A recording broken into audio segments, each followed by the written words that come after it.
আসসালামু আলাইকুম নার্গিস কুজিনে আজকে আমি আপনাদের খুবই মজার পরোটা পিৎজা রেসিপি নিয়ে হাজির হয়েছি। আমরা সবসময় পিৎজা খেয়ে থাকি। আজকে আমি একটা নতুন ধরনের পিৎজার রেসিপি নিয়ে আপনাদের সামনে হাজির হয়েছি। তার জন্য প্রথমে এখানে আমি একটি ডো তৈরি করে নিয়েছি। এবার আমরা পরোটার জন্য ডো তৈরি করি। ওইরকম একটি ডো তৈরি করি। আমি এরকম একটা মোটা, বেশি মোটাও না বেশি পাতলাও না, এরকম বেলে তার মধ্যে আমি এখানে চিজ দিয়ে আমি পরোটার মতো ভাঁজ করে নিচ্ছি। ভেতরে চিজ আপনারা চাইলে আরেকটু বেশি করে দিতে পারেন। পরোটার মতো ভাঁজ করে নিয়ে আমি এখন আবারও বেলে নিচ্ছি। বেলে নেওয়ার পরে আমি একটা কাঁটা চামচের সাহায্যে চারিদিকে ছিদ্র করে দিচ্ছি। ছিদ্র করে নেওয়া হয়ে গেলে চুলে আমি একটা প্যান বসিয়ে তার মধ্যে আমি এখন এই পরোটাটা একটু ছেঁকে নিচ্ছি অল্প একটু তেল দিয়ে। তবে আপনারা যদি চান এখানে তেল নাও দিতে পারেন। যখন ছেঁকে নেওয়া হয়ে যাবে আমি এই পরোটাটাকে তুলে নিচ্ছি। তুলে নেওয়ার পরে এখন এই পরোটার মধ্যে আমি এখানে দিয়ে দিচ্ছি ম্যাজিক মশলা, সাথে দিয়ে দিচ্ছি টমেটো সস, আরও দিয়ে দিচ্ছি শুকনো মরিচের গুঁড়ো।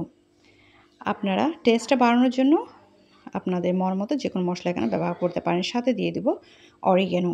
এখন সব একসাথে মিক্স করে আমি পুরো পরোটার মধ্যে ছড়িয়ে দিচ্ছি। ছড়িয়ে দেওয়া হয়ে গেলে তার উপরে আমি মোজারেলা চিজ গ্রেট করে দিয়ে দিচ্ছি।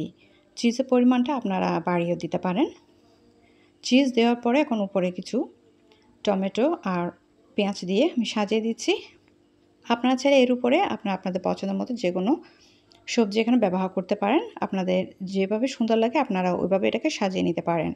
তারপর চুলায় একটি প্যান বসিয়ে প্যানটাকে খুব ভালো করে গরম করে অল্প একটু তেল ব্রাশ করে এখন এই পরোটাটাকে প্যানের উপর বসিয়ে দিয়ে চুলা আঁচটা একদম লোতে রেখে আমি ঢাকনা দিয়ে ঢেকে অপেক্ষা করব এই চিজটা পুরোপুরি মেল্ট হয়ে যাওয়া পর্যন্ত।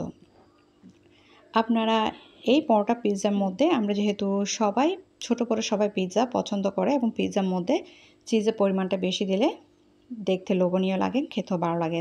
আপনারা চাইলে এখানে চিজের পরিমাণটা আরও বাড়িয়ে দিতে পারেন।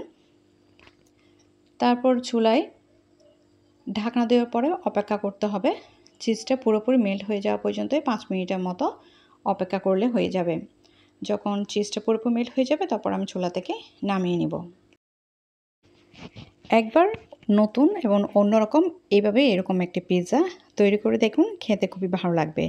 আর এই পিৎজাটা গরম গরম খেতে খুবই ভালো লাগে। আশা করছি আমার আজকে পরোটা পিৎজার রেসিপি আপনাদের খুবই ভালো লাগবে। ভালো লাগলে অবশ্যই চেষ্টা করবেন, সাথে আমার চ্যানেলটি সাবস্ক্রাইব করতে ভুলবেন না। আমার পরবর্তী রেসিপিগুলো দেখার নিমন্ত্রণ জানিয়ে আমি এখানে শেষ করছি। আল্লাহ হাফেজ।